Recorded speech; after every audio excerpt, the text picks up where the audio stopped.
Good evening po. Today is Friday 10, October 30. Bukas po weekend na mga Tabercats. By the way, meron pong bagyong Rolly na papasok nakapasok na po siya ng Bicol. So hindi po natin alam kung ito pong bagyong to lalala pa. Sana mga Tabercats wag na po nating mag-ingat-ingat na po tayo, no. Ang direksyon po nitong bagyo ay papunta ng Central Luzon. Okay, so mga lugar ng Aurora, yun, lugar ng Aurora na yun, no? Nueva Ecija, yan. Central Luzon yung tatahaking nito. So, yung mga kaibigan nating nandiyan na, pumasok na po ng Bicol itong si Rolly. At mukhang super typhoon daw siya. So, ingat-ingat po tayo dyan mga Tabercats, ha. Ingat-ingat po tayo dyan. At wag po tayong yung mga mangingisda nating kapatid dyan, wag na po muna tayong pumalaot. Okay, at yung mga ayusin na po natin ang ating mga bahay para hindi pa rin ang ating mga bubong. Okay? Super typhoon daw siya, super typhoon. Feeling ko itong signal ng globe na to apektado din ng super typhoon na yan eh. Kasi ngayon daw papasok, ngayon tonight hanggang Monday, Monday yata. If I'm not mistaken. But anyway, so mga Tabercats, no, dahil nga po tayo po ngayon naka-limited allocation ng gigabyte dahil nga po tayo ay naka-prepaid right now, hindi po muna tayo mag-shoutout, no po. Pasensya na po mga Tabercats. We are doing our best to maximize all of our resources at because of that, at dahil mahaba-haba po kasi papanoorin nating video, gusto ko pong i-allocate lahat ng aking MB doon sa video na papanoorin natin, okay? So before we begin po mga Tabercats, no, huwag niyo po kakalimutan na kayo po ay mag-like, share at subscribe. Kung hindi niyo po nagagawa, paki-click lang po dyan sa baba. Meron din po tayo mga Tabercats na social media portals. Andyan po sila, ayan po, social media portals po natin. Hanapin niyo lang po, type niyo lang po sa inyong search box at Coach Jarrett. Ayan, okay? So, ayun mga Tabercats. So, ingat-ingat tayo. Mga Tabercats, ingat tayo. Malakas daw na bagyo tong si Rolly. At mga Tabercats, as usual po, tayo po ay meron po tayo featured business partner for today. Si The SoCal House Hunter. Nakasama po natin siya ngayon, no? Dito po sa ating live. Say hi, The SoCal House Hunter. Ayan, nakita ko na siya. Okay? Kasama po natin siya ngayon sa live. Kung kayo po ay naka-base sa Los Angeles, sa California, di lang Los Angeles, no, sa California, at gusto niyo pong magbenta ng bahay, gusto niyo bumili ng bahay, ayan po, kontakin niyo po si The SoCal House Hunter. Nasa Facebook page po niya ako ngayon. Hanapin niyo po si Raymond Ramos. Okay, Raymond Ramos po yan. Puntahan niyo rin po yung kanyang Facebook page kung kayo po ay nasa US naka-base. Okay? So mga Tabercats, no, pasensya na pong muli, hindi po muna tayo makakapag-shoutout for today. Pasensya na po mga Tabercats. Ngayon lang po yan. Dahil nga po dito sa lintik na globe na to, Diyos ko. But anyway, dediretso po tayo mga Tabercats dito sa ating video. Malamang napanood na po ito ng iba nating mga kasama. Okay? Dito ngayon, no. Maraming po salamat sa 269 viewers po, no, nga right now, na nagpasensya at nag-intay na makapag-umpisa po tayo. Okay, pasensya na pong muli dahil po tayo ay nalit. Pero malamang po nabalitaan nyo na po ito, no, si Ka Eric at ang kanyang testimonya kung paano niya hinubaran, hubad na hubad ang Makabayan Black. Okay, ang Makabayan Black mga Tabercats. So, ang gagawin po natin, no, nung una po kanina, mga Tabercats, iniisip ko, i-breakdown ko, ipaghihiwa-hiwalayin ko yung video para mapag-usapan po natin per punto. Kaso, na-realize ko, habang pinapanood ko siya, hindi mo siya pwedeng biyak-biyakin. Kasi po, one point contributes to the other, and another, and another. So, mga Tabercats, ang gagawin po natin, papanoorin po natin siya ng buo. Okay, 46 minutes po yan. Okay, 46 minutes po. Tapos, kapag meron po akong gustong i-highlight na punto, ipopost ko lang po ang video para mapag-usapan po natin. Okay po ba yan? Medyo mahaba lang po ito dahil mahaba din po yung video At nagko-komento po kasi tayo in between. So medyo mahaba po itong video na to, no? Abot to ng almost 1 hour and a half, almost 2 hours.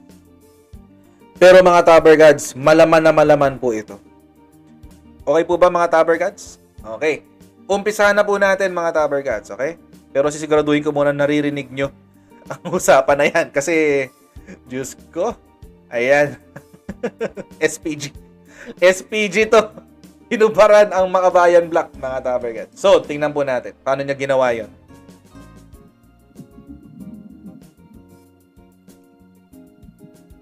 Magandang araw po sa ating lahat. Medyo na mamaos. I was interviewed for 2 hours almost doon sa radio na pinanggalingan ko sa Iloilo ng 2 radio station magkasunod. So, kaya pawis na pawis. Straight pala to si Kuya, no? Ako po si Ka Eric, openly known as Jeffrey Celis.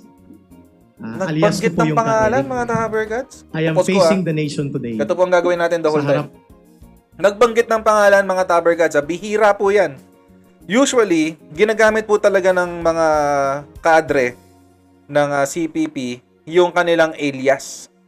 Pero this time, mga Tower Gods, si Ka Eric, nag-mention ng kanyang tunay na pangalan. Bihira po yan. po ninyo, kasama ko mga dating kadre na nandito po. At ako po ay buhay na patotoo that there is no such thing as red tagging Yun. na ginagawa ang government. Not only General Parlade or the military and the National Task Force to end local communist armed conflict. Ako po ay inaakusahan nila na nasa narco list. Bakit daw ako lumabas at parang walang credibility sa kay General Parlade for testifying over the program of Lakay Deo Macalma in one station. Tapos nag-react ang mga kadre ng Communist Party of the Philippines, mga enablers and conspirators ng NPA at ng NDF na dati ko mga kasama. Now is the time to tell the truth. Pasensya na sa taga-IATF, hindi mo na ako mag-mask so that they will know that I am not hiding. And I will expect a confrontation with them. So hindi ako mahilig gumamit ng Facebook. I am very thankful for media to come today. Sa likod ko po, hindi pa po sila exposed in the real names. Pero mga kasama ko po sila at mga kadre din ng CPP, NPA, NDF. At may isa dyan o dalawa na mamaya pag tanungin nyo pertaining to Gabriela Youth, Anak Bayan, Kabataan Party, bago sila mag-NPA, kagaya ko rin, they can face, the rest maybe hindi pa, kung kinakailangan. I know some of these are getting us live feed. Okay. So this is worldwide. Una sa lahat I request my wife and my children na kung maabot kayo nitong broadcast na ito, hindi niya alam magpapa-interview ako ngayon. Kung papatayin man ako ng CPP, NPA, NDF, at least pinatay ako for the cause of peace. Mga Tower Gods, napakahirap ng ginawa na yan ni Kuya. Totoo lang, kasi hindi madali yung ginawa niya na yan. Especially knowing na itong grupo ng makakaliwa kilala sa internal purging. Ibig sabihin, mga Tower Gods, ng internal purging mahilig po sila na kapag tumitiwalag ka yun, katapusan na ng buhay mo yun. Kaya ibang klase, mga Tower Gods. Buti na lang may mga ganito pang klaseng tao, no? Buti na lang may mga ganito pang klaseng tao. Saludo kay Ka Eric. Tuloy natin. Because I want to contribute to the cause of peace for this nation and for the cause of the future of our children. Hindi po ako lumabas para suportahan lamang si General Parlade or the Armed Forces of the Philippines. Lumabas po ako para sa taong bayan. The deceptive, manipulative, and skillful, masterful lies of the CPP, NPA, NDF, and the recruitment of the different sectors, more particularly of the youth sector and students, must be put to stop. Correct. Ibig pong sabihin, lumalabas ako not because I want to support only General Parlade or the armed forces. Again, I will emphasize, I am coming out risking my life and putting the lives of my loved ones, my wife, my children, my family in Iloilo City in danger, knowing the capacity of my former organization, which I came from, the CPP, NPA, NDF. And kung nakikinig sila at nanonood ngayon, yes, I was mentioned by President Duterte in narco list in 2016. But does it mean na hindi totoo na ako'y naging bahagi ng CPP, NPA, NDF? It does not follow. Number two, if I was included in that narco list in 2016 by President Duterte, ang sagot ko is very simple. I was there because of a government project, period. That project is covered by confidentiality and security protocols. Ang medyo para sa akin. Para sa akin mga Tuppercats, medyo hindi ngayon dahil na mention niya 'yon, na covered yung pagkaka-include niya sa narco list. Covered 'yon as a government project. What does it mean? Para lang maintindihan ko, no? Kasi does it mean na isa siyang mole na dati pang naikipagtrabaho sa gobyerno natin? Hindi po natin alam. Hindi pa natin malalaman. Hindi pa. Malalaman po natin yan someday. Pero malalaman po natin yan someday, mga Tuppercats, no? Pero ay, Diyos ko. Nakaka-stress tong buhay ni ni Ka Eric. Tuloy natin, mga Tuppercats. I don't need to explain to you. Why am I facing here? So you want to discredit me? Sabi niyo, hindi ako credible. Paano siya naging NPA? Paano siya naging kadre? Okay. That's number one. Number two, sabi niyo, nagsinungaling yan. Hindi yan galing sa UP at hindi man yan galing sa Samasa. Kasi hindi niyo alam ang tinatawag na alias reference. Alias reference is part of cover operations.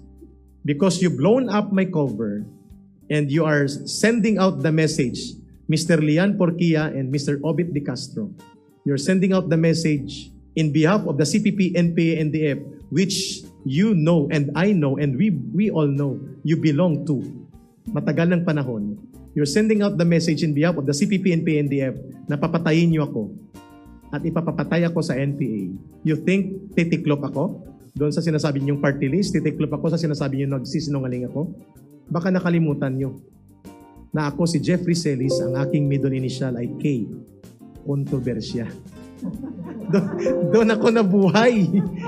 Pero hindi ko ipinagkakaila sa inyo na ang ganitong buhay, nakakaya ko pang tumawa. Kasi it's better to die laughing than to die crying and begging. Hindi pa ako magbe-beg sa inyo. Because what I am doing is a service to the people, the Filipino people. The youth, the parents na nabiktima ninyo, na nabiktima natin lahat. Saan ako nagsimula? I was recruited into the College Editors Guild of the Philippines, CEGP, sa West Visayas State University. So ito ba'y pipitsugi ng universidad? Kung minamaliit nyo po ang background ko at sinabi nyo na ginamit ang UP para magbigay ng credential, nagkakamali po kayo. You can check. I was twice valedictorian elementary and high school. Hindi po. Actually, mga Tuppercats, no, kung tutuusin, kung papainggan natin siya kung paano magsalita, mukhang mukhang ganun nga talaga. Mukhang he sounds very intelligent, very educated. Tsaka syempre, 'di ba? Saan ba kumukuha ang UP ng mga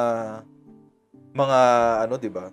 Recruit nila. Ang NPA pala, saan sila kumuha ng mga recruit nila? 'Di ba sa mga top tier schools, UP, UST, tapos yung iba sa FEU, PUP, 'yun. So possible 'yun possible 'yun na hindi lower tier school ang pinanggalingan ni Kuya, ni Ka Eric. Po ako nagsisinungaling. Alam ko pong sinasabi ko. Uulitin ko po, those materials you're attributing to me as lying, ang tawag dyan, alias reference. Gamit yan para isustain ang isang cover. So sabi ko, no need for me to use this mask, Secretary Galvez. IATF, no need for me to hide. At ito'y tuloy-tuloy na. I have burned my bridges. Ang hinihingi ko lang po, huwag nyo sanang idamay ang asawa at mga anak ko.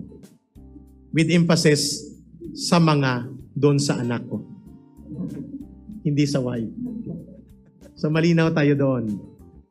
Pero mga Tupper Cats, kilala naman natin ang mga kaliwang grupo, di ba? Baka hindi masunod yung kahilingan niya na yan kapag ang usapan ay mga kaliwang grupo.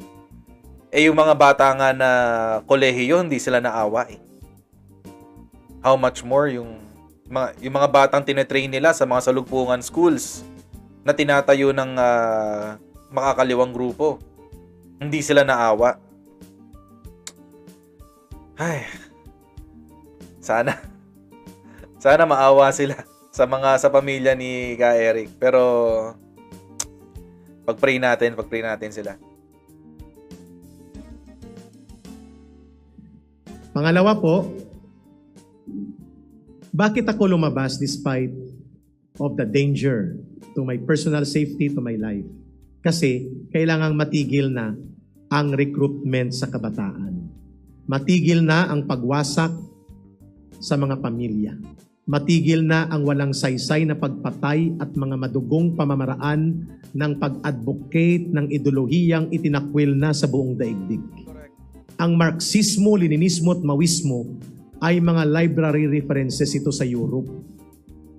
Hindi ito ginagamit para baguhin ang lipunan. Itinakwil na ito ng Soviet Union, ng Russia, ng China, ng Vietnam, ng Cuba, even the North Korea. And yet, ang Okay, ko-correct ko lang dun si Ka Eric. Ko-correct ko lang po dun si Ka Eric. Kasi, as far as China is concerned, okay, although yung kanilang sistema is they call themselves a republic. Ang tinatawag po nila sa China is People's Republic of China. Very communist pa rin po ang kanilang sistema. Ang reigning o ang administrasyon ngayon sa China, ang ruling party po ay ang Chinese Communist Party o CCP. Okay? Na pinangungunahan ni President Xi Jinping. So although in-embrace na po nila o tinanggap na po nila yung ibang aspeto ng kapitalismo na siguro yun po ibig sabihin ni Ka Eric dito na yung ibang aspeto ng komunismo ay ni-reject na ng China dahil pumayag na sila na magkaroon ng capitalist o meron na silang sistemang kapitalista. Ay kanina ko po nakikita yung ati pong lag, nagko-comment ng lag. Pasensya na po. As I mentioned kanina, yung pong ating internet ngayon ay very very very bad. Okay, so naka-prepaid lang po tayo ngayon, naka-prepaid po tayo. So pasensya na po muna. Patiis na lang po. Pasensya na lang po muna. Okay? So, going back po, si North Korea po, i-correct ko lang din po si Kuya dyan, sila po ay still a communist country, si North Korea. Kaya hindi pa rin po sila magkasundo ni South Korea. Maoist communist pa rin po sila. Hindi pa rin po nila binibitawan ng kanilang komunismo. Dahil, ito nga po yung yung kaipokritohan ng komunismo. Sa China, sa North Korea, kapag ikaw ay miyembro ng CCP o ng Communist Party, isa ka sa mga ruling class, ikaw yung isa sa mga mayayaman. Pero yung mga nasa ilalim, sila naman yung naghihirap. Okay? So mga Tabergods, kaya po naging failed ideology o hindi po tumagal ang ideolohiya ng komunismo ay dahil po dyan yung sa pagiging yung kaipokritohan ng sistema nito, So, ganun po ang nangyari mga Tabergods. Correct ko lang yung sinabi ni Kuya. Naniniwala ng CPP and PNDF ang solusyon sa ating bayan ay maitayo ang sistemang komunismo at ang sistemang yan magsisimula sa recruitment sa Gabriela, Anak Bayan, LFS, ACT Teachers, ACT, LFS, Kabataan, Anak Pawis, Bayan Muna, mga 23 to 24 mass organizations yan. Hindi ko lang nadala ang presentation. Maybe during the Senate, we will give the presentation ng mga organizations na ito. So I am talking from the basis of direct experience. I am talking on the basis that I am on process of executing my affidavit and sworn statement. Panunumpaan ko ito ng dugo at buhay kung kinakailangan. Yes. Pangatlo, I am coming out because matagal na masyado ang 52 years na pagwasak sa ating bayan. We are bleeding 100 billion pesos every year para punduhan lang ang internal security operations at ang counterinsurgency operations. Pero ang hindi na-address, hindi lamang ang CPP, NPA, NDF sa kanayunan, sa red area, sa armado. Ang hindi na-address, itong pag-infiltrate ng schools, pagre-recruit ng mga senior high school, pagkawala ng kabataan mula sa FEU, pagkawala ng kabataan mula sa PUP, sa Santo Tomas. Umiiyak ang mga nanay, kagaya ng nanay kong umiiyak at mga nanay namin nang ma-recruit kami. We're turning only 18 years old at time nang ma-recruit kami ng mga kadre ng CPP, NPA, NDF. Nagsimula kami lahat sa legal na organisasyon. Quote-unquote. Kasi hindi yan purely legal. Akala mo lang legal muna. Kasi 3 months, 4 months thereafter, i-recruit ka sa underground organization. Kabataang Makabayan. So si Ka Eric, no? Yung habang nagsasalita siya, makikita mo yung yung hindi ko alam kung na-obserbahan niyo, no? Na-observe niyo rin siya. Pero nakikita ko yung yung pagiging aktivista. Makikita mo yung pagiging aktivista niya na hindi na yung paano siya magsalita, yung mga words na sinasabi niya, yung mga salitang binibitawan niya. Very ito yung mga normal na salita na naririnig natin sa mga aktivista. At saka mukhang it seems credible yung itong si Ka Eric dahil yun nga, unang-una based on experience yung kanyang kinukwento. Hindi naman siguro siya magsisinungaling ng kanyang experience sa loob ng CPP, NPA. At hindi naman siguro niya isusugal yung buhay niya sa isang napakawalang kwentang sa isang napakawalang kwenta na sistema.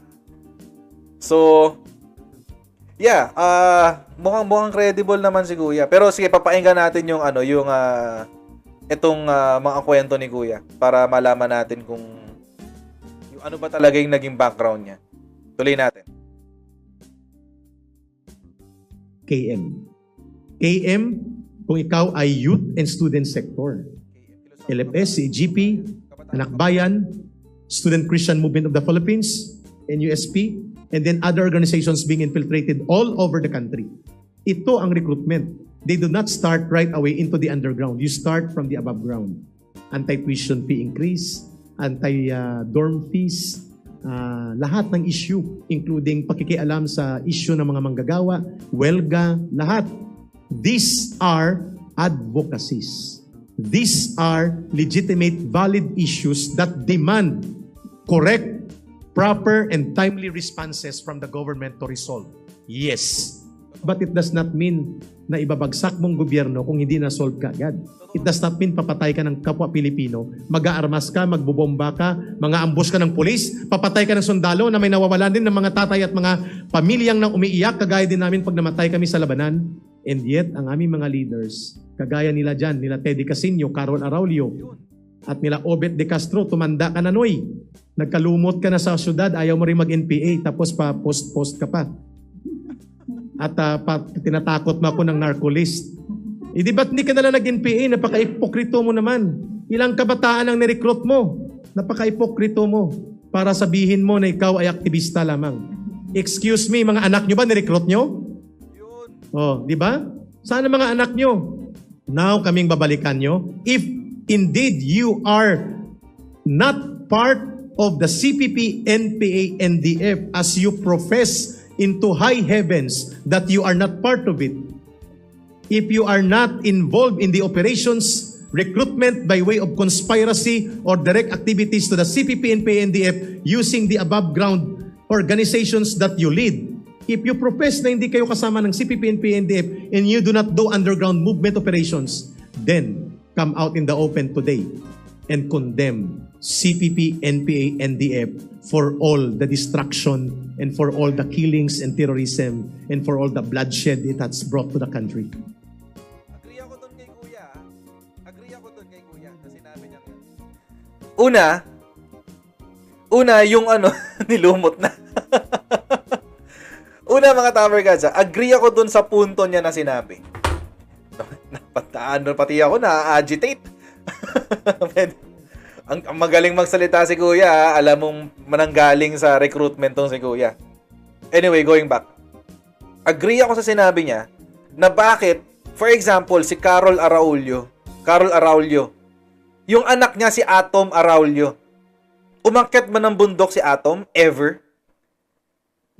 Umakyat ba ng bundok yan? Kasi may pinaglalaban eh.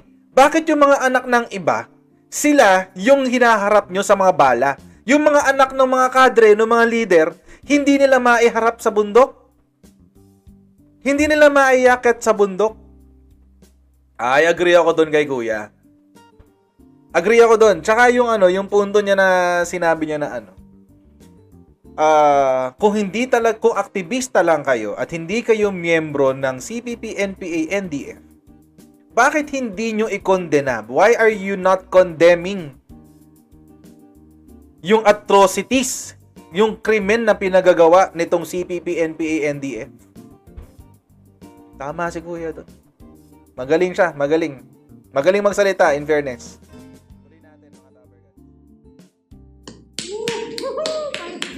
Come out in the open. Condemn. Bakit? Bakit ka nagpipigil? Ikinahihiya mong ikondina ang mga karasang pumapatay ng kabataan at nagwawasak ng pamilya? Ikinakahiya nyo ang pag-condemn sa isang organisasyon na CPP, NPA, NDF na gumagamit ng panlilinlang sa recruitment only to find out later on ang mga kabataan na nare-recruit na mamatay sa mga battle zone sa CPP, NPA, NDF, guerrilla zone and guerrilla base. Ikinahihiya nyong gawin yan? Ikinahihiya nyong kondinahin ang pagpatay kina Dato Jomar Bocales, ang pagpatay sa mga inosenteng mga IP leaders na ang kasalanan ay nakipagtulungan sa gobyerno para dalhin ang kasaganaan, kapayapaan at mga proyekto sa lugar ng mga indigenous people sa Mindanao, and yet pinapatay ng CPP, NPA, NDF in cold blood, in public eye, even at the face of their children and their wives, and yet you cannot condemn? Ako ang kukondinahin nyo, kami? Ang i-ostracize nyo? Kami bang kalaban nyo? Para kanino kayo? Kami bang kalaban nyo? Thank you very much kay kay Carol Benson for your contribution. Pero going back, so, mga Tabergads, agree ako dito kay Kuya, kay Ka Eric. Tama siya dun eh. Punto por punto, mga Tabergads. Tama siya dun, mga Tabergads. Bakit ganun ba kahirap i-condemn yung mga atrocities na pinagagagawa nitong grupo na to? Ganun ba talaga kahirap? Ganun ka-challenging?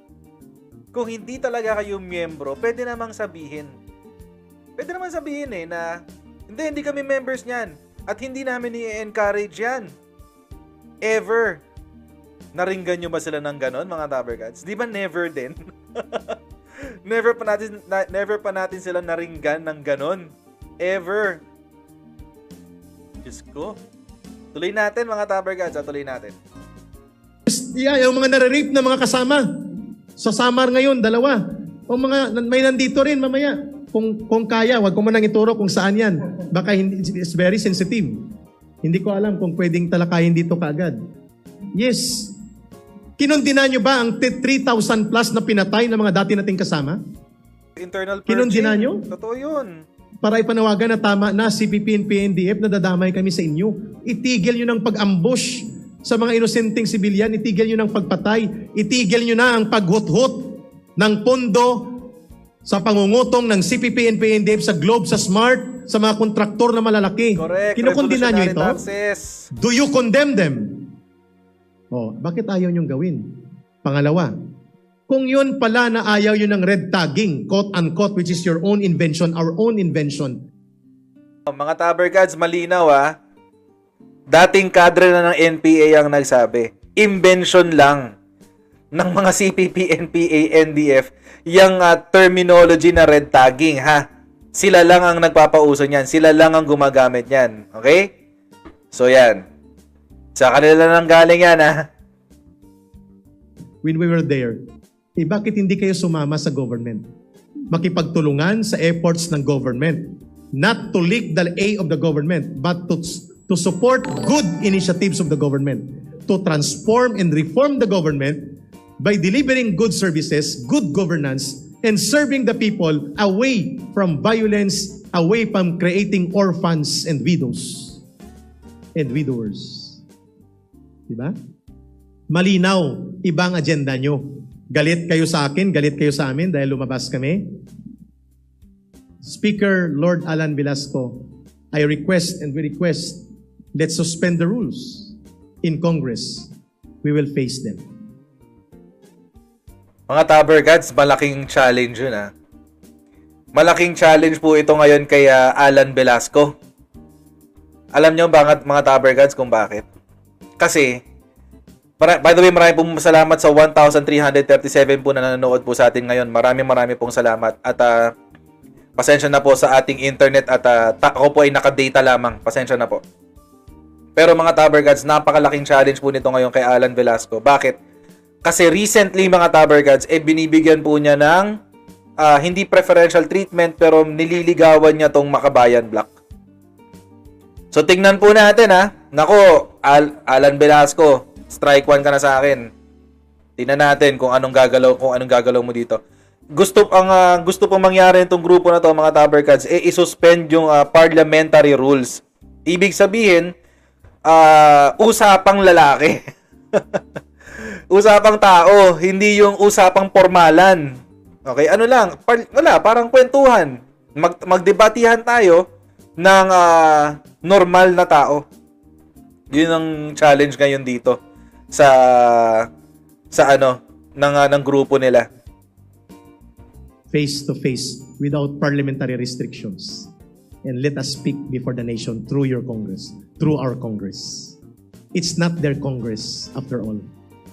Nandyan lang sila para kumuha ng pondo, sweldo, access sa proyekto at makapagpropaganda, makapag-submit ng resolution, pahirapan ang budget ng military, ng police, ng PCOO, lahat ng government agencies that support the national initiative to bring on the whole of nation and whole of government participation to put a decisive end to communist insurgency. Lahat ng government agencies pinapahirapan nila sa budget hearing. And because of that, nagagamit nila ang objective na yan. Infiltrate Congress by sabotaging and creating wedge and rift within Congress and all politicians and get the funds. Hindi ko alam kung tama ako, Speaker Velasco, sir.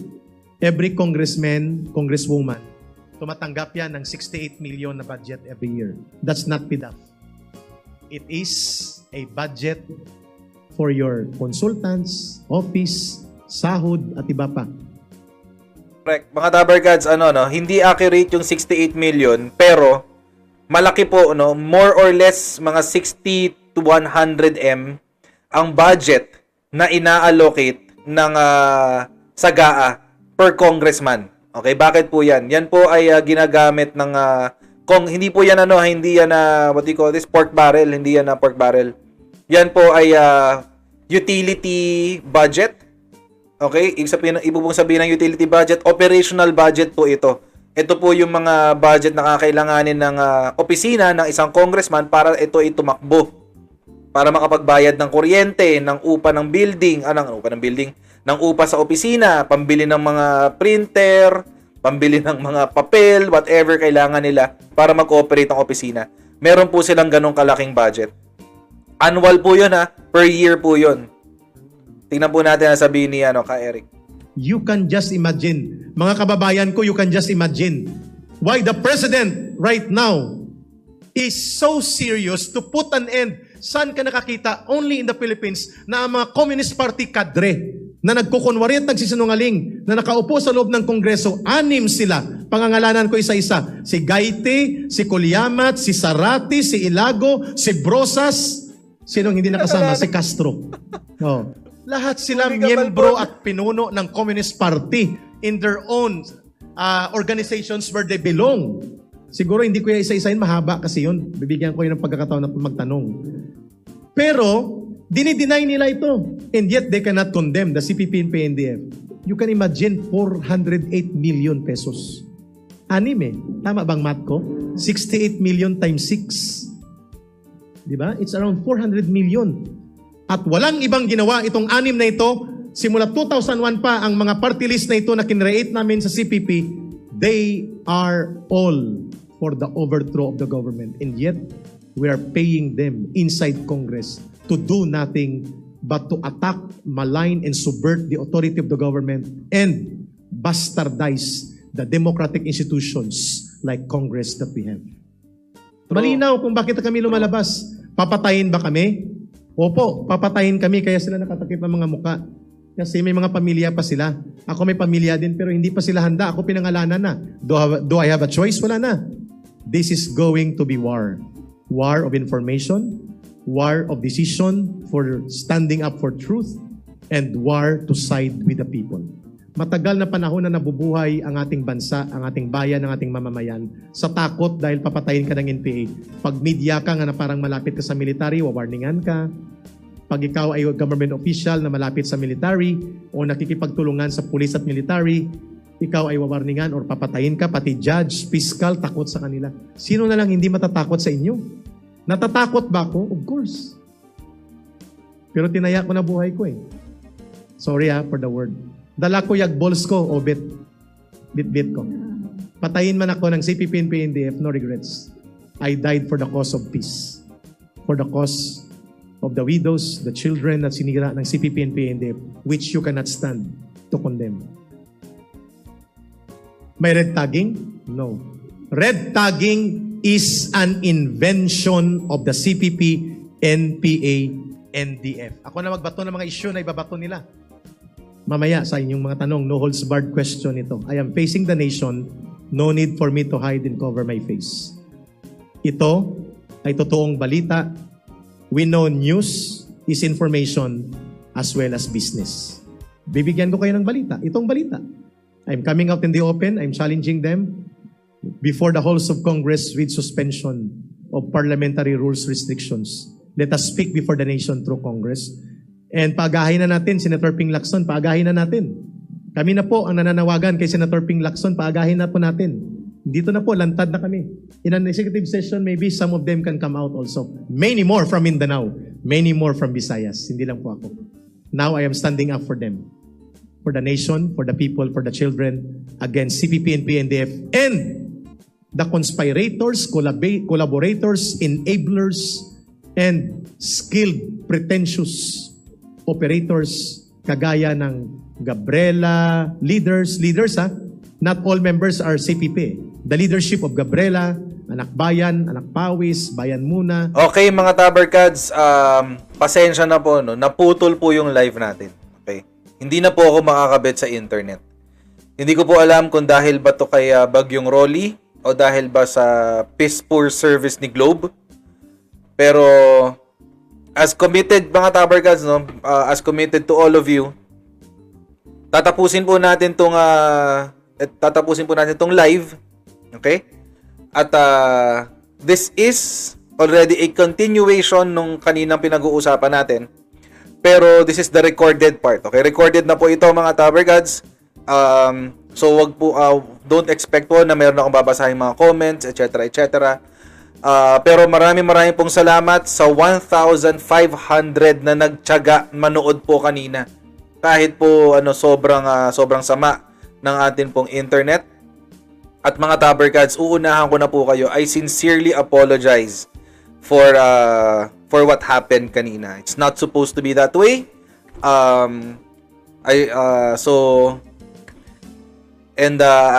Globe, isa lang masasabi ko sa inyo. Magsara na kayo. Magsara na kayo, Globe. Wala kayong kwenta talaga. Wala kayong kwenta. Anyway, mga Taberkads, so itutuloy ko po itong ating live. Di pala siya live. Recorded na lang ngayon. Para po matapos po natin itong ating topic at maikalat po natin sa buong Pilipinas ang ating topic ngayon, no, kasi very very important po itong expose na ginawa ni Ka Eric. Okay, so tuloy po natin itong lahat, mga Tabergods.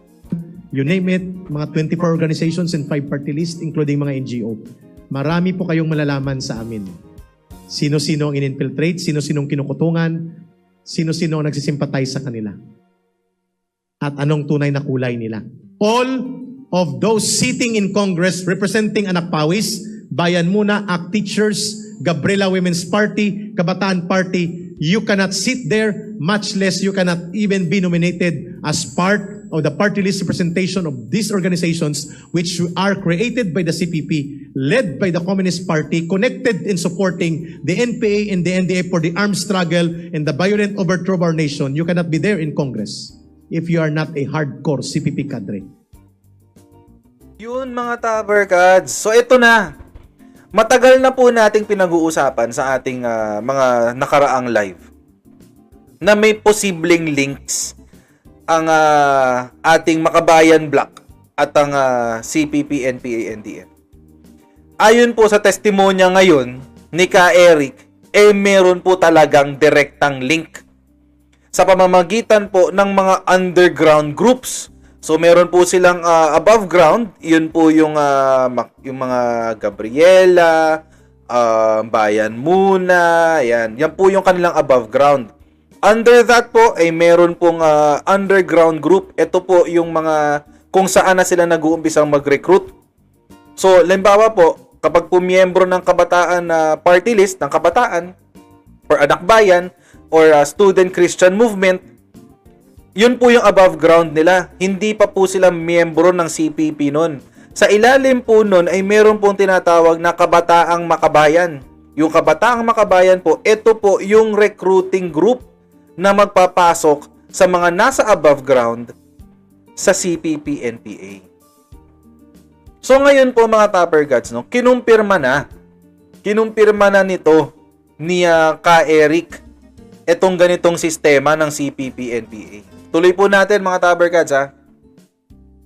I attest with my blood, sweat, and my physical danger put in life in line today. Totoo ang sinasabi ni General Parlade, ni Yusek Lorraine Badoy. Kami po magpapatotoo. Hindi po kakasya ang inyong program, pero ito ang pamamaraan. At kami po'y mag-iingat because this will take a process. Tama na po ang CPP, NPA, NDF.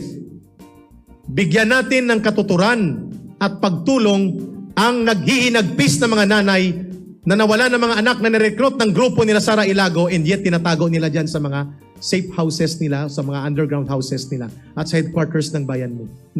Grabe, may mga safe houses pa sila dito. May mga safe houses. So malaking operasyon to, mga Tabergods. Hindi to simpleng nagmiyembro ka ng grupo, tapos sasali ka ng armadong grupo. Hindi siya ganun kasimple. Kasi, mga Tabergods, kung may usapan na ng safe houses, ibig sabihin, nakatago na yung mga bata. Nakatago na sila, doon siguro sila ini-indoctrinate. Ito na siguro yung underground group na sinasabi nila. Kasi naka-safe house ka na, nakatago ka na eh. Matindi to, mga Tabergods. Napakalaking operation pala nito. Ang anak bayan na kinukonsinti nila Nery Colmenares, nila Gaiti, nila Sarate. Sabi nila kakasuhan nila ako. Kakasuhan nila kami, lalo na ako. What more can I lose?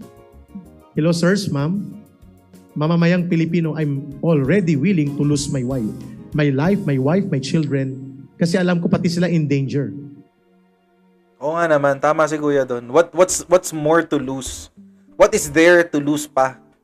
Willing na nga siya, before pa lang siya bumalik sa poder ng gobyerno, ay willing na siyang mamatay para sa CPP, NPA, NDF.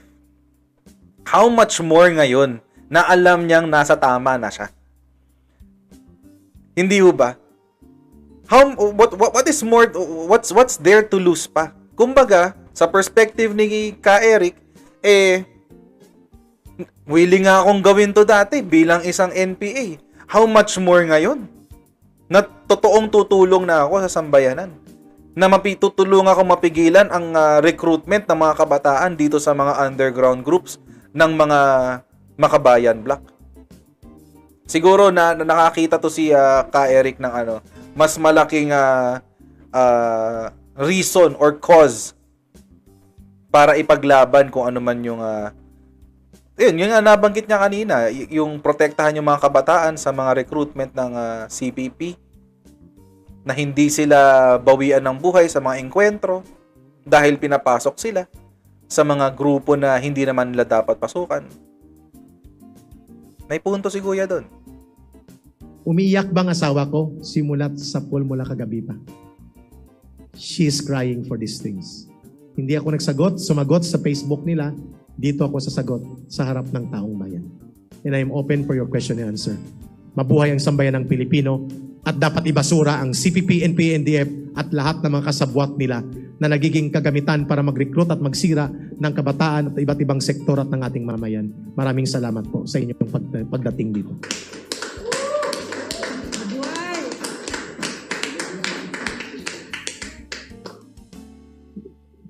I'm willing po to answer questions. No holds barred.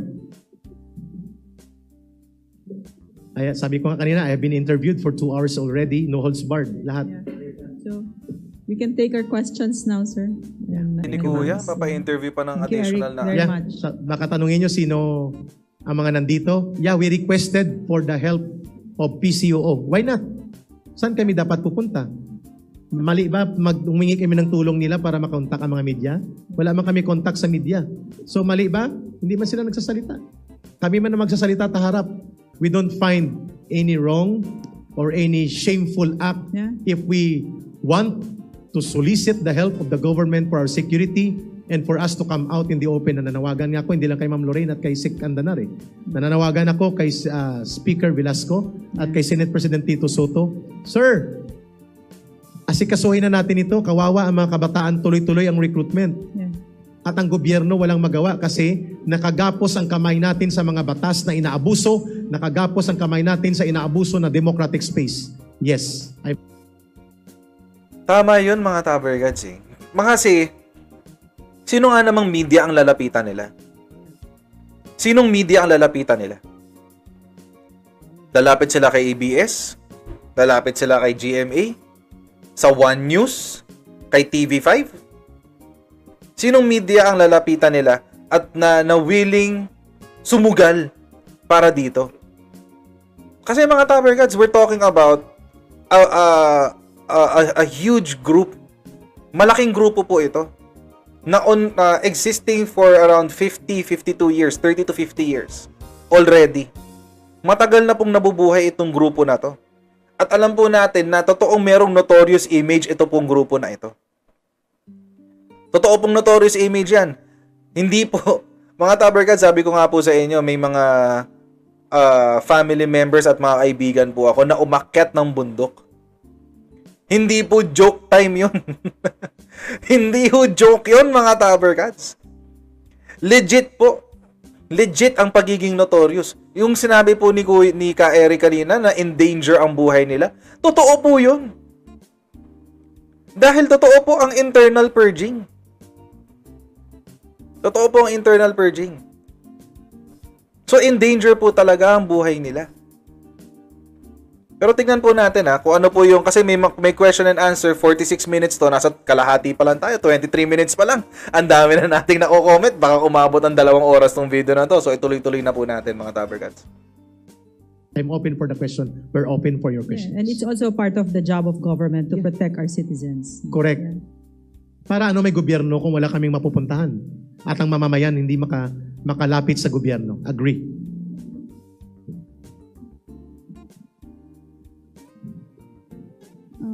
Good afternoon po everyone. This is Mea Estrada from PCOO. So, sir, can you testify or reveal crucial information on the connection of each Makabayan Block member to the CPP-NPA? Okay. Para hindi lumabas na sweeping statement. Depende kung ano. Mga Tabergads, napakalaking tanong nun ng tinanong ni ate. Big deal po yung tanong na yun. Basically po mga Tabergads, ang tinanong po niya ay ano ang involvement gaano kalalim ang involvement ng mga nasa Makabayan Block sa grupo ng CPP. Tingnan po natin yung sagot ni Ka Eric. Anong matake nyo?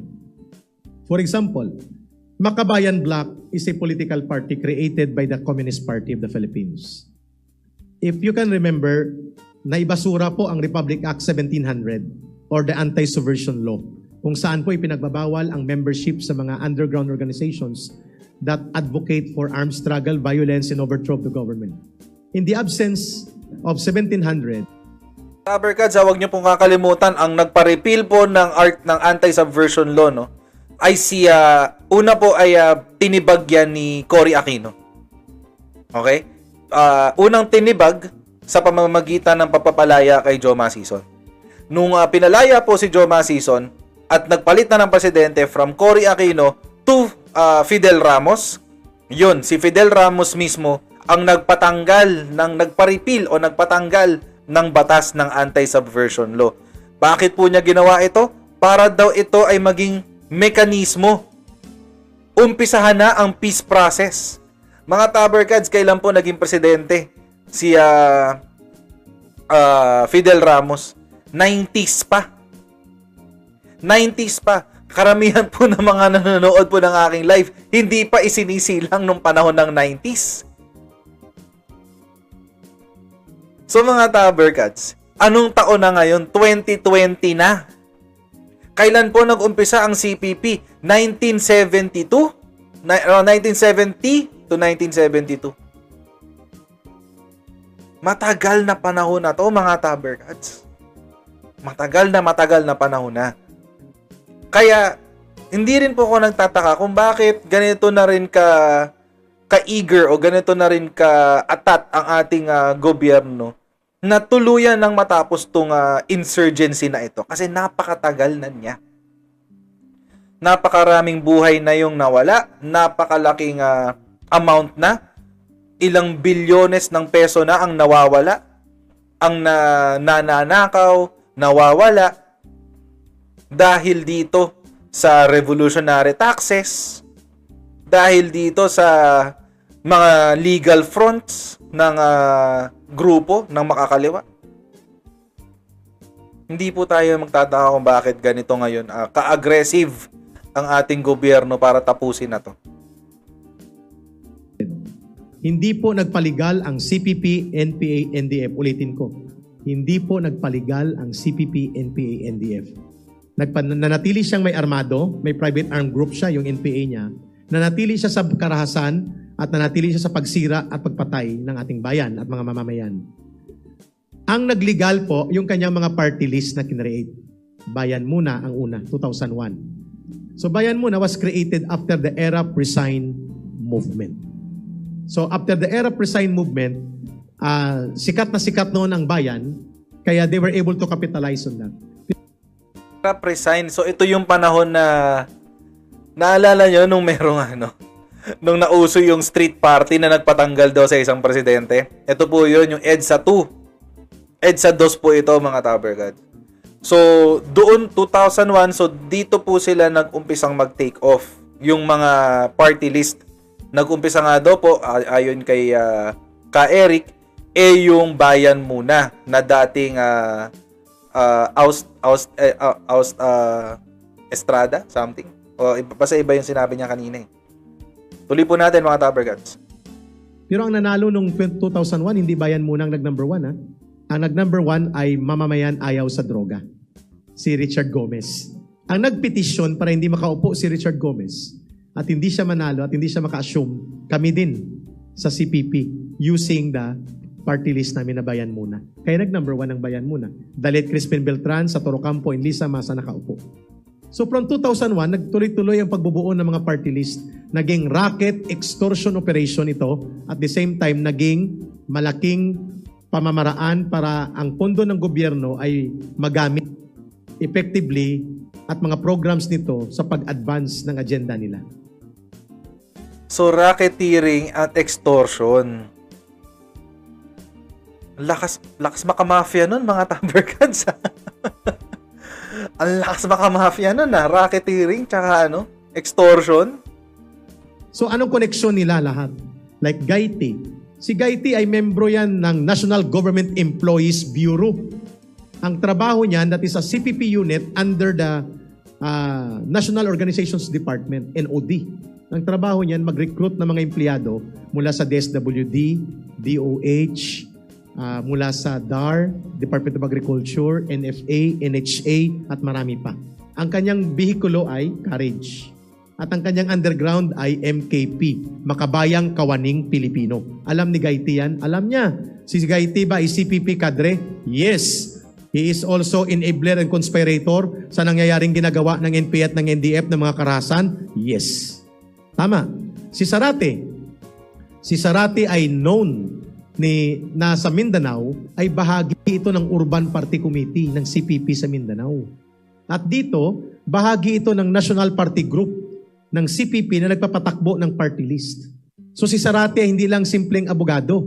O kakasuhan niya ako? Sige. At ako po ay nananawagan ngayon sa mga volunteer lawyers to prepare. Kay kakasuhan nila ako nito. Yes. They will accuse me. And they will file cases against me. Expected na yun.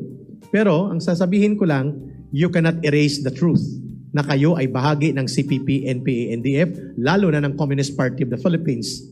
Si Sarate yon sa Mindanao galing. So si PP din. Si Brosas.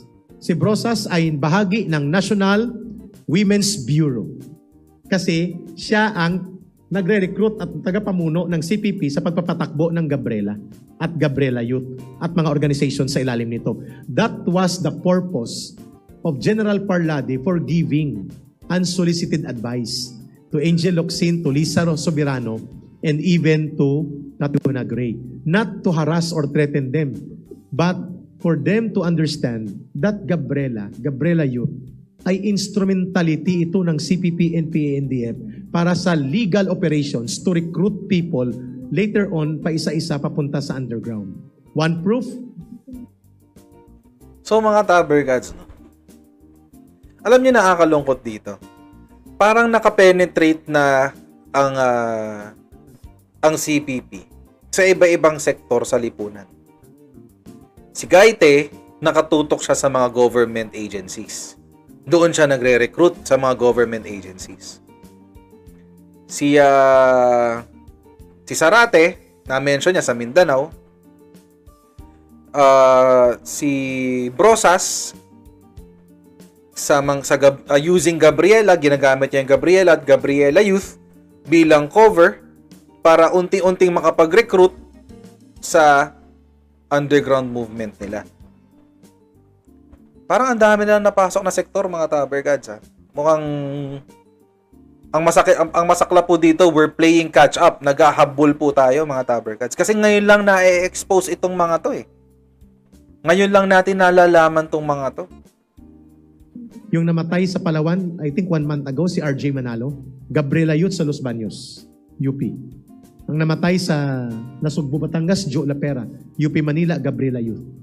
And sa likod ko, nag-NPA ito, dati siyang organizer ng Gabriela Youth, Kabataan at Anak Bayan sa area ng Central Luzon. Nag-NPA ito sa area ng Nuecia at Aurora. Diyos ko. So meron pala siyang kasama dyan ng Gabriela Youth mismo na nag-NPA. So ngayon, Liza Soberano, Catriona Gray, Angel Locsin, baka naman, pakinggan natin. Baka naman, huwag tayo maging defensive. Huwag tayo maging defensive. OG Diaz, manager ka nito. Dapat alam mo to. Manager ka ni Liza Soberano. Dapat alam mo to. Inilagay mo sa alanganin yung talent mo. Okay, lahat kami nag-execute na ng affidavit, yes. Kaya hindi po sila props. Lahat kami may mga affidavit na. Depende po sa abogado namin na tumutulong sa amin kung ano ang weight ng legal value ng mga affidavits namin. Sana ba ako? Kay Castro. Si Franz Castro ay leader ng National Teachers Bureau ng CPP na nagre-recruit sa mga public school teachers. At ang kanyang underground organization, Kaguma, Kalipunan ng mga gurong makabayan. Ito ang nagkukonek sa CPP, NPA, NDF. Hindi ito alam ng DepEd. Hindi. And you can imagine, Sa aming mga mamamayan, we have around 800,000 public school teachers, elementary and high school. You can just imagine, ang nagre-recruit sa kanila, papunta sa ACT at ACT teachers, mga CPP kadre na ang layunin ibagsak ang gobyerno. And yet, nagkukunwaring sila ay mga para sa chalk allowance, para sa salary standardization. Ito ngayon, lantara na ito. Mga Tabercats, imagine niyo yun. Currently, sabi nga niya, ni Ka Eric, meron tayong 800,000 teachers. Let's say, assuming, isipin na lang natin mga Tabercats, maka-recruit sila ng 10%. That's 80,000 teachers already. 80,000 teachers na po yun, mga Tabercats. 10% lang ang ma-recruit nila. 1%. Sa 1% mga Tabercats na mare-recruit nito, 8,000 already. 8,000 na yun na magiging NPA. Diyos ko. Pati mga teachers na may mga pinag-aralan. Grabe. Bang klase. At sino pang hindi ko na pangalanan? Si Brosa, si Castro, si Ilago. Ilago. Ha? Si Colyamat. Ipahuli natin. Si Ilago, member yan ng Mga Tabercats, parang special si Kulyamat. Kasi ihuhuli daw siya. Parang special si Kulyamat. So sige, pakinggan natin yung kay Ilago. National Youth and Students Bureau. Ang trabaho niyan, mag-recruit at infiltrate sa hanay ng kabataan at estudyante, student council at iba pa. At marami pang mga sektor ng kabataan. Sa likod ko, nakamiting niya si Sara Ilago when she was still part of NUSP. At ang meeting na yon ay underground meeting sa Central Luzon. Consultation for election. See? So, alam ko ito kasi yan ang pinagdaanan ko for almost 18 years sa kanila. Yan ang pinagdaanan ng buhay ko. Kaya nothing to hide. Mas maganda nga, ika nga ni Chris Aquino, ang kanyang buhay ay lantad sa publiko. It's better for me to go out and live the life that I am doing and going to take, even though it will mean a death sentence for me. Wala nang choice eh. For how long tayong ganito? Si Colyamat bang panghuli? Yeah, si Colyamat ang panghuli. Si Colyamat ay galing din sa Mindanao, Northeastern Mindanao. Urban Party Committee din siya doon. At siya ay member din ng CPP. You can imagine Colyamat, katribo niya si Dato Jomar Bocales na pinatay ng NPA 3 weeks ago sa Surigao area. And yet, not a single word of condemnation coming from her. Katribo niya manubo. Why? Hindi man lang siya mag-condemn, even just for the tradition na katribo mong pinatay. Sana man lang nagsabi ka man lang, ma'am, na ako po'y nananawagan sa CPP, NPA, NDF, itigil nyo ng pagpatay na ito. Kung pwede ay ang mga katribo ko, pabayaan nyo na kung anong kanilang pipiliin. It appears, Colyamat and the rest are not only conspirators but willing and open enablers of the CPP, NPA, NDF. Ang problema, napakahina ng batas ng gobyerno natin. So mga Tabercats, si Kulyamat, siya, di ba? Manobo, nabanggit dito ni Ka Eric. Nung meron tayong isang live na meron tayong pinanood na isang manobo na babae na naabuso nung siya ay naging miyembro ng NPA. Ang entrada po niya, mga Tabercats, ay sa pamamagitan ng Salugpungan Schools. Kanina ko pa po na-mention Salugpungan Schools. Bakit po? Kasi po, ang Salugpungan Schools po, mga Tabercats, ito po ay mekanismo ng CPP para mapasok ang mga tribo. Ito po, ulitin ko po, mga Tabercats, ay isang eskwelahan na kunyari, school siya. Accredited siya ng DepEd, etc. School daw siya. Pero ang totoo niyan, mga Tabercats, minimal lang ang tinuturo dito. Tinuturo lang po dyan, according po sa mga research po natin, ay essentially, dito po tinuturo kung paano humawak ng baril ang mga bata, paano mag-assemble ng baril, paano magalit sa gobyerno. Yan din ang testimonya ng isang manobo na napanood natin, di ba, nung nakaraan. Lalagay ko po yung link dito para mapanood nyo rin. Without anti-subversion law, and hindi ganun kadali gamitin ang Anti-Terrorism Act, naiikutan nila ang batas, nabubutas nila ang batas, nagagamit nila ang batas, nakakapagkunwari sila. because it is not very easy to file cases against them legally. The only way for the people to understand and for them to feel yung kanilang ginagawang pangloloko at panggagatong at panunulsol sa mamamayan at pagsira at pagwasak sa ating bayan is the way for us to come out. This way is the way that they should understand. Next question po. Sir, follow-up question. This is a very controversial issue po kasi. What is the connection of Angel Locsin's sister or aka Kaela to the New People's Army? ATA? Mga Tabergats, eto na. Ito na ang the magic question. Okay?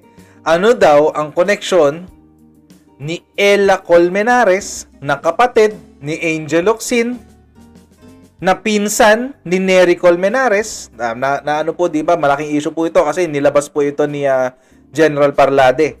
Ano daw ang connection nito at totoo ba na nagkaroon siya ng connection sa CPP-NPA? Ito hasagutin na ni Ka Eric. Also known as Kaela, sir. Ka-Eric? Kaela. Kaela. Okay. Si Kaela, ito, pakinggan mo, Obet, hindi ka naman nag-NPA, bakit alam mo na wala ako sa NPA? Ikaw din, Lian Porquilla, sa Facebook nyo. I was deployed to the NPA National Operational Command in the last part of 2002 hanggang 2008. The rest, I worked as project support to the effort of the government for peace and security. Yan ang katotohanan. So, si Ella Colmenares, na kapatid ni Miss Angel Locsin, ay nasa Polillo Island, Pamatdan, Barangay Pamatdan. If I am not mistaken, guerrilla base area ito. At nandun siya bilang medic ng platoon. She was issued with M16 Baby Armalite. She was there using the name Insay and Tina. 2002-2003. She went back mga middle or late part of 2004, kaya ang inilabas na transcript sa kanya 2005, 2006 I think. And kaya nga siya ay na-appoint, na-nominate bilang third nominee sa party list yata ng Kabataan. Because bumalik siya. But it is not true na hindi siya naging NPA. I think she started as CPP and underground KM sa UST. Started with LFS. Nabigyan din ng linaw tong kaso ni Ella Colmenares. So, totoo nga. According sa testimonya ni Ka Eric, etong si Ella Colmenares ay naging medic ng isang platoon. So, nagagamot siya siguro pag na-enkwentro, babalik sa kampo, nasugatan, siya yung nagagamot. UST eh. So, posible na ang kurso ni Ella Colmenares ay related sa medicine. Kasi, saan siya na-recruit? Sa League of Filipino Students na nakabase sa UST. So, baka, either nagno-nursing si Ella Colmenares or nag-aaral para maging doktor, hindi po natin alam. Pero ang sinabi po, naglabas doon ng transcript ng 2004-2005. Pero kaya pala yun ang nilabas na transcript kasi yun din yung time na bumalik siya sa legal front. Sa legal na front ng CPP. Kaya pala. Now we know. Okay, so Angel Locsin o Angel Colmenares. Nako, hindi ko alam kung paano mo sasagutin to ngayon si Ka Eric. Paano kaya? Paano mo kaya lulusutan to? Nery Colmenares, paano nyo lulusutan to? Sige, tuloy natin ang papanood. So, nandun din siya sa Panukulan. Polillo Island province, Polillo Island Municipality siya ni Bordeos, Panukulan, Pamatnungan, and Polillo Island. Ang pinakamalakas sila sa Polillo Island. So, I don't want to justify further on. General Parlade was correct. Maybe he was only about confused on the date. Kasi matagal na yun eh. So kami nakakaalam yan. Kasi nandun ang NPA National Operational Command, we were planning to raid the Municipal Police Station of Polillo at the same time of Bordeos. Pero in 2008, successfully na-raid po ang Panukulan Municipal Police Station. So these are facts na hindi alam nila Obet at nila Lian unless you confirm that you are indeed part of the CPP, NPA, NDF and you are covering up for the CPP, NPA, NDF. And then sina-challenge ako, wag daw kami magkita. Na parang tinatakot niya pa ako kasi proud na proud siya na may NPA sa likod niya. Sabi ko nga kanina, baka ang dapat kong sabihin sa iyo at sa inyo, hindi dahil sa government ako, parang gusto ko kayong harapin. Ang masasabi ko lang, if I say the truth, and I stand for the cause of peace, and for the cause of the mothers and children na biniktima natin noon at ninyo ngayon, kahit po Nilinaw talaga niya, no?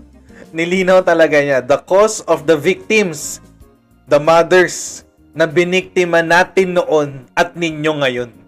So parang nagkaano talaga siya nagumagawa talaga siya ng distinction o pagkakaiba sa kung paano siya namumuhay ngayon at paano siya nabuhay noon. Imagine mga Tabercats, 18 years siyang CPP NPA.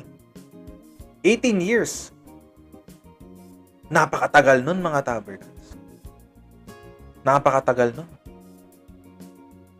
saan tayo magkita. Aantayin ko pong pagkikita na yun. Sana magkita nga tayo. Obet and Lian, sana magkita tayo. I wish we could meet. Any questions po?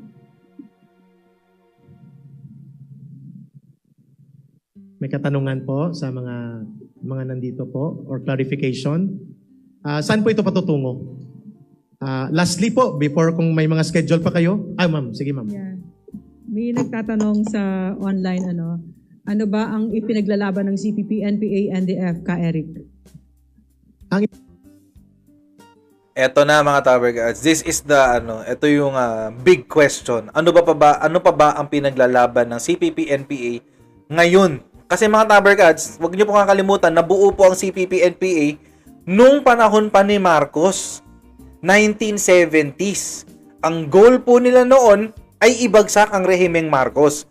Ngayon po, nawala ng rehimen Marcos, ano pa ba ang pinaglalaban nila? O, hintayin po natin yung sagot ni Eric. Ang ipinaglalaban ng CPP, NPA, NDF ay maging komunista ang ating bansa. Yun. Gagamitin nila ang karahasan at ideolohiyang naniniwala sa karahasan, ibabagsak nila ang gobyerno, papatay sila ng tao. That is the truth. Alam ito nila Tina Palabay ng karapatan, alam ito ng mga binanggit ko mga personalidad. Yes, kasi doon kami galing. So, ang kanilang ipinaglalaban ay hindi ang kagalingan at karapatan at ang kapayapaan ng ating bayan. Ang kanilang ipinaglalaban ang ideolohiyang itinakwil at ibinasura na yung ideolohiyang Marxismo, Leninismo at Maoismo. Sige nga, if you are not fighting for Marxism, Leninism and Maoism, say it to the public that you are debunking and junking and calling on the people not to believe in Marxism, Leninism and Maoism kasi ito ay nagbubunga ng pagpatay, karahasan, pagwasak ng ating bayan at patungo tayo sa walang katapusang madugo na mga labanan. Sige nga, gawin nyo yan. Including pag-debunk at pag-reject at pag-condemn sa CPP, NPA, NDF. These things will be tapos ito lahat. Lumabas lang sila at i-condemn nila ang CPP, NPA, NDF and they declare before the people na tutulong sila sa gobyerno para magkaroon ng totoong good governance at tunay na kapayapaan at ibabasura at itatakwil ng mamamayan kasama sila ang CPP, NPA, NDF for all its terrorism. Then tapos na ito. Oo, yun lang naman na iniintay Bakit kasi hanggang ngayon hindi pa rin ma-disown o hindi pa rin maitanggin ng Makabayan Bloc itong CPP, NPA, NDF? Yun lang naman na hinihingi sa kanila mag-cooperate sila sa government. Okay? Humingi ng, what do you call this? Cooperation para matigil na tong kaguluhan na to. Kasi it's been going on for a long time. Napakatagal na nito mga Tabercats. Hindi na magandang habit to. Hindi na magandang habit ito. No need. No need for us to come out. Tapos. Pwede mong ipaliwanag na kung bakit sila hindi naguguluhan sa mga batang namatay, hindi sila nakokonsensya. Pwedeng pakipaliwanag sa amin dahil hindi namin maintindihan yon. Correct. Tama yung sinabi Yusek Lorraine Badoy doon. No? Kasi maski tayo, di ba mga Tabercats? Hindi ho natin maintindihan kung bakit willing na willing sila na isugal ang buhay ng mga kabataan para sa ideolohiyang ito. Hindi ho natin maintindihan yan. So, baka may paliwanag sa atin ni Ka Eric. Panoorin natin. Tama po. Kung doon ka po sa CPP, NPA, NDF, sa mga kababayan po namin, sa mga nanay, sa mga anak na nakikinig, para po kayong kabayo na nakatakip ang mukha mo. May Ito lang dapat ang tapaoko. tingin mo. Hindi ka pwedeng gumanon. So everything that the party says, everything that the party na itinuro sa iyo, na ito'y bahagi ng digma, natural na may namamatay, natural na may karahasan, natural na mag-alsa at pumatay ang mga magsasaka, mag-armas at patayin ang mga Panginoong may lupa, asindero, borgesya, komprador, malalaking politiko, mga lahat ng mga nangaapi sa uring anak pawis, papatayin natin. Kapag nasa CPP, NPA, kakagaya ng mga nagkukunwari dyan na hindi CPP, NPA, na gamit ang bayan muna at mga Gabriela organization na pinamumunuan nila, ganito sila mag-isip. One track. So, natatanggap nila ang karahasan.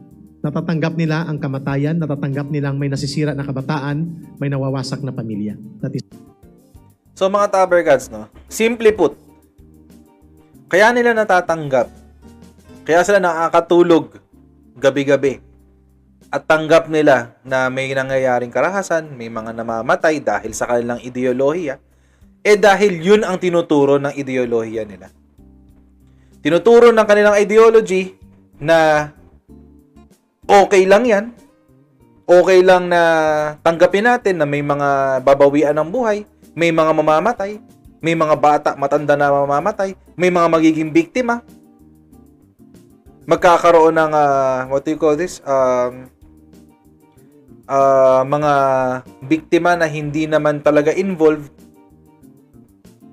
para maisulong yung kanilang ideology o kanilang goal na maging komunista ang Pilipinas.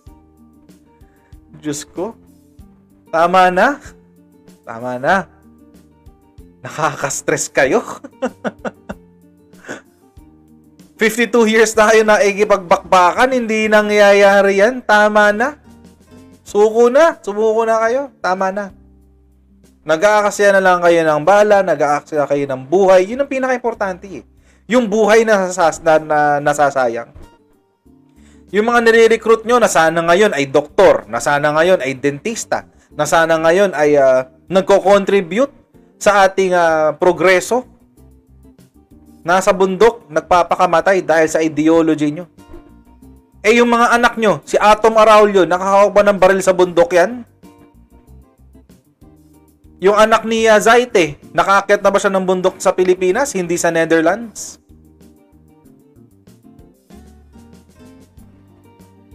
Diyos ko. Ang yabang-yabang pa ni Teddy Casino, sabi niya,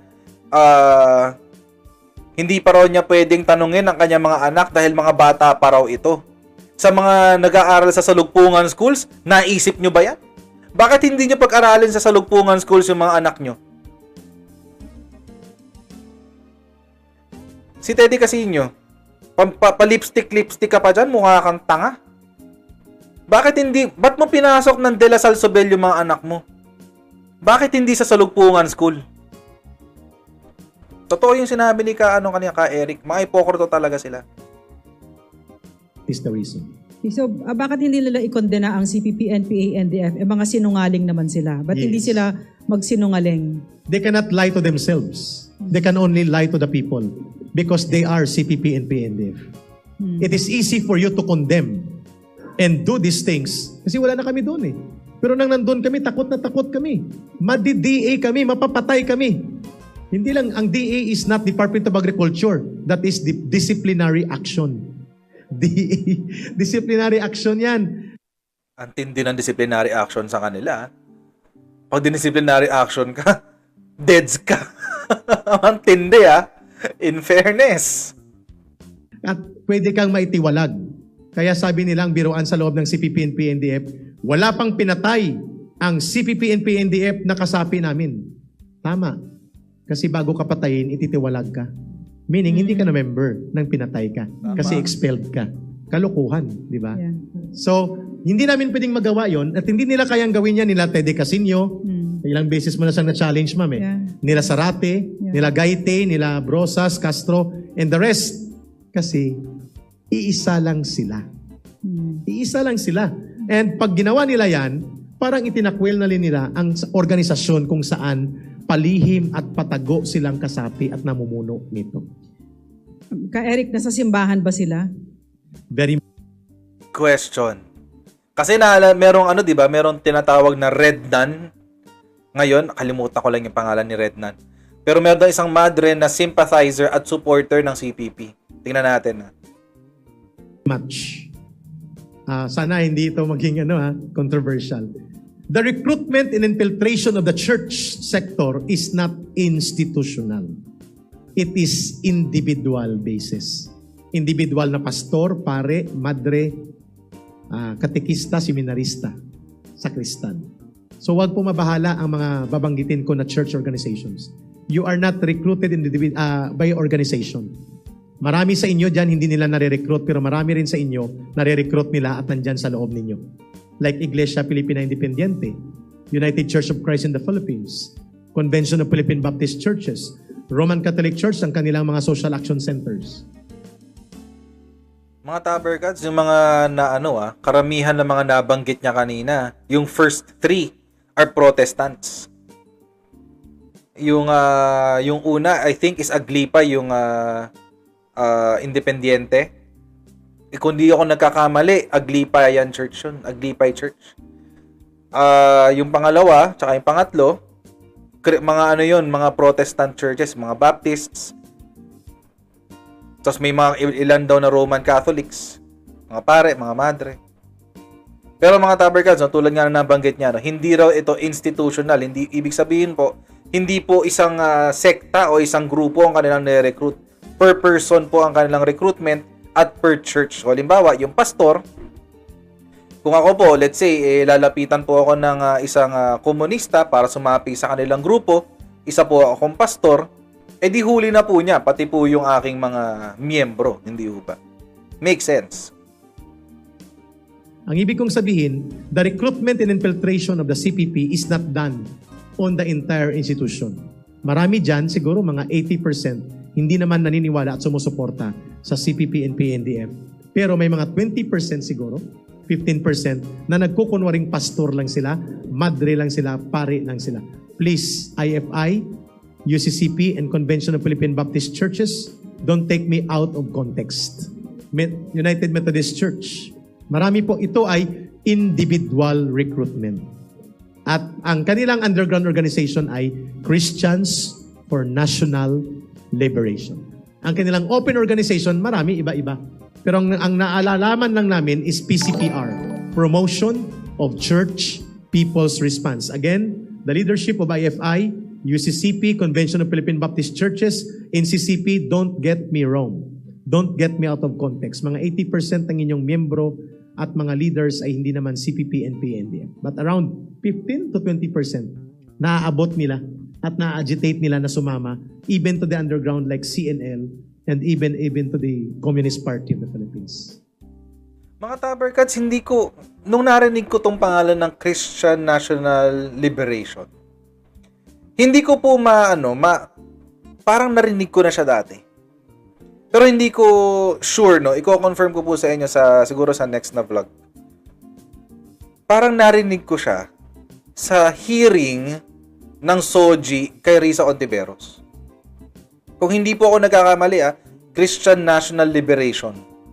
Pero i-confirm ko po, pwede po akong mali, pwede pong tama, pwede pong mali. I-confirm ko po, pero if I'm not mistaken, meron pong grupo doon ng mga religious people sa hearing tungkol sa SOGI bill.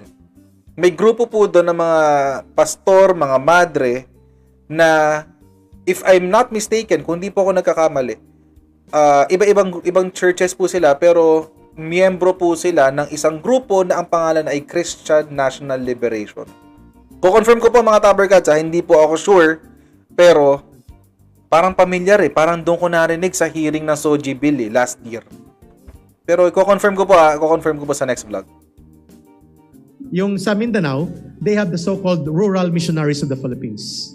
Yeah, RMP. Ito ay ginagamit nila para sa pagkuha ng pondo. Kasi ang NGO work will become palatable to the people kapag may payong ng simbahan o ng human rights. That's the purpose. Again, IFI, UCCP, and Convention of Philippine Baptist Churches and NCCP, don't get me wrong. The recruitment and infiltration in your institution is individual.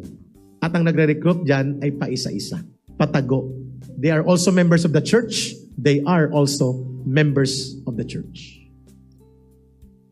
Mga Tabergods, no? Very interesting po yung punto na yan na sinabi ni Ka Eric. Bakit po? Kasi po mga Tabergods, sa ideology o sa ideolohiya po ng komunismo, isinusuka po nila ang simbahan.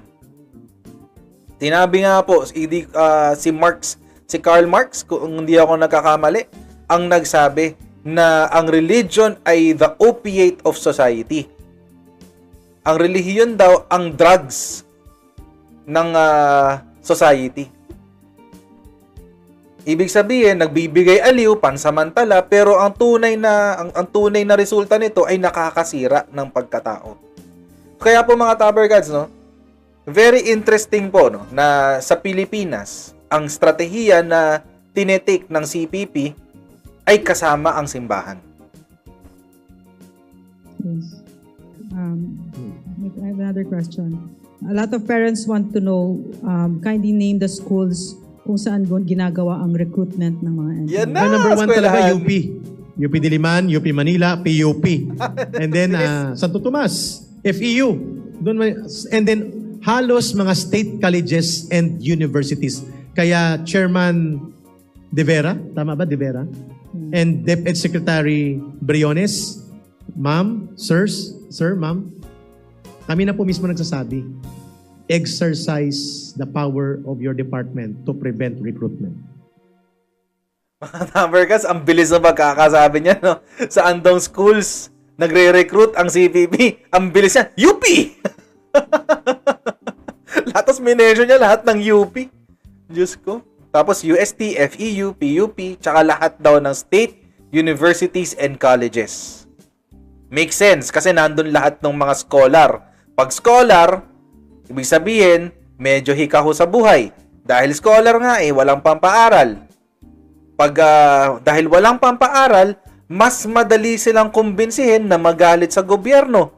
Bakit? Kasi wala nang sustento. Ang sustento lang na nakukuha nila ay sa kanilang allowance, galing sa kanilang scholarship, or sa kanilang pagiging TA o teacher's assistants, or kung teacher's assistant, or kung ano-ano pa.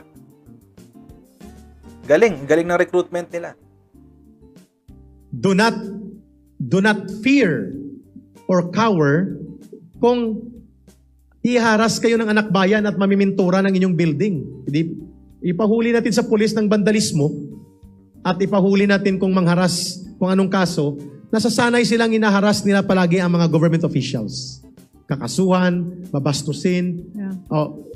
I call on Chairman De Vera, I call on Secretary Briones, be strong please to prevent recruitment in schools. 90% ng mga kadre ng CPP and PNDF nanggagaling sa schools. Imagine mga Tabergods, 90%. Sumasakit ulo ko dito sa mga to. 90% nanggagaling sa schools. Sabihin na natin totoo yung numero na hundreds and thousands of members sila. Sabihin natin 100,000 para ano? 90%, ibig sabihin 90,000 ng miyembro ng NPA ay nanggagaling sa mga eskwelahan. Mga Tabergods, mga bata to. Ng mga, Diyos ko, nanggigigil talaga ako. Pakialaman nyo na lahat. Wag lang mga bata. Kawawa naman. Marami pang pwedeng i-contribute yan sa mundo. Puputulin nyo yung buhay ng ganun-ganun lang. Kaya kami lumalabas. Kaya kami nagre-risgo ng buhay namin. Because of that. Lahat kami doon nanggaling halos. Na nandito ngayon. At iba pa, na galing sa Mindanao, Visayas, na hindi makapunta dito ngayon. Okay. Eric, how do you explain somebody like Sister John Manansan? Hindi ko siya personal na na-meet, pero naririnig namin siya, hindi lang ako, pati itong mga kasama ko. Matagal na siyang kaibigan ng CPP, NPA, NDF. Siya yata yung Red Nun eh. Si Sister Jan. Siya yata yung Red Nun. Yung binanggit ko kanina. Okay. I cannot confirm if she is member of the CPP, NPA, NDF, but what I can confirm, she is cavorting with CPP, NPA, NDF cadre. And she is knowledgeable of those people coming to her. Yes. Kagaya din ang ginagawa nila ngayon sa movement against tyranny. Yan ang dating tinatawag na ERAP Resign Movement. ERAP Resign. So alam ba ni Cardinal Sin noon na mga CPP kami? Yes. Pero nagsabi ni Cardinal Sin, I don't care. Because hindi man maniniwala ang simbahan sa komunismo. But sa tactical issues on corruption, pwede. So, alam na kung ano sila. Pero, ang problema, dahil nakakapagkunwari sila, nakakapagkunwari kami noon, we can be able to recruit people into the underground. Doon ang problema. Sa underground movement.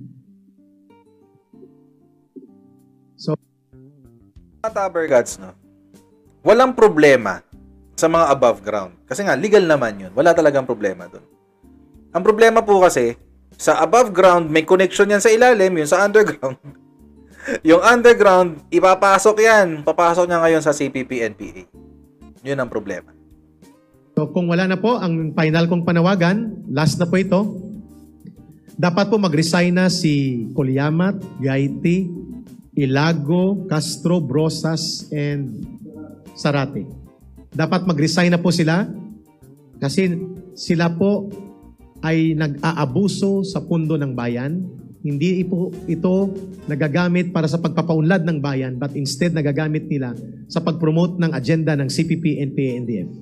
Kung hindi sila magre-resign at paninindigan nila na hindi sila CPP, NPA, NDF, then go back to our challenge. Hindi ko po ito challenge ito ng buong mamamayang Pilipino worldwide, pati dito sa bayan natin.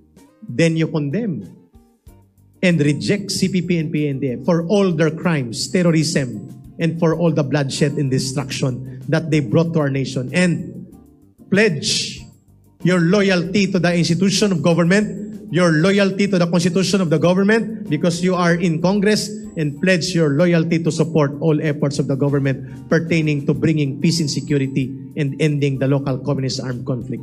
If you cannot do that, then matik na. Alam na kung ano kayo. Maraming salamat. Matindi. Matindi tong mga expose ni ni Ka Eric. Matindi to mga Tabergats. Hindi kinaya ng powers ko yung mga expose ni Ka Eric. Pero mga Tabergats, kahit sabihin nating expose yan, totoo. May katotohanan mga Tabergats.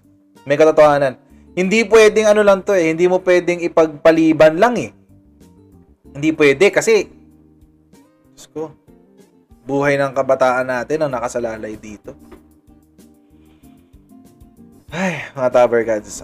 Maraming pong salamat. Dito ko na po tatapusin ang aking live. Maraming pong salamat sa mga nanood po ng live kanina. Kahit po naputol. Okay? Around 1,500 po yung nanood po ng live natin kanina. At ang panawagan ko naman po sa mga otoridad, mga Tabergats, mga may authority. Ay, tapusin na natin to mga Tabergats. Tapusin na natin tong 52 years of conflict. Armed conflict. Kung gusto niyo po magpaka-komunista, bahala po kayo, walang problema. Pero itigil na natin yung yung armed revolution kasi wala namang nangyayari. Nauubusan lang kayo ng mga tao, napoperwisyo yung mga tao. Yung isang parent ng kaibigan ko, nakidnap ng NPA, hindi na nabalik.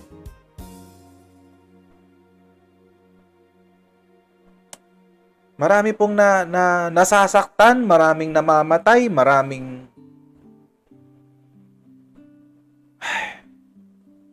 So, President Rodrigo R. Duterte, Sir, nananawagan po kami sa inyo.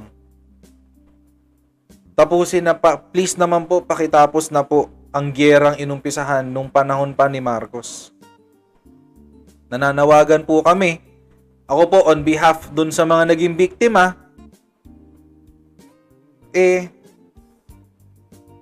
paki-address na po ito. Pakitapos na po ito, Mr. President. Wala na pong ibang makakatapos po nito, Mr. President. Sa palagay ko, kayo lang ang may kakayanan para tapusin to. Kayo lang. Kayo lang po, Mr. President. So mga Tabercats, maraming pong salamat sa inyo pong oras na ibinigay sa aking video ngayong araw na ito. Huwag niyo pong kakalimutan mag-like, share, and subscribe po sa baba. Meron din po akong social media portals. Search nyo lang po at Coach Jarrett po. At yung letter A na pang email. Tapos Coach Jarrett. One word po yon para po mahanap nyo po ako sa mga social media portals. Maraming pong salamat again sa 1.5 po na nagpasensya. Kahit po bigla tayong naputol, nandyan pa rin po, nag-intay. Maraming salamat po sa mga kaibigan po nating OFWs. God bless your work. Have a good day. Sa mga kaibigan po natin nasa Pilipinas, pahinga na tayo. At bukas ay weekend na. Makakapagpahinga na tayo, mga Tabercats. Good morning, good afternoon, and good night. And I will see you again on Monday, 11 p.m. sa ating pong YouTube Live. Thank you very much po for your continued support. God bless you and good night. Bye everyone. See you.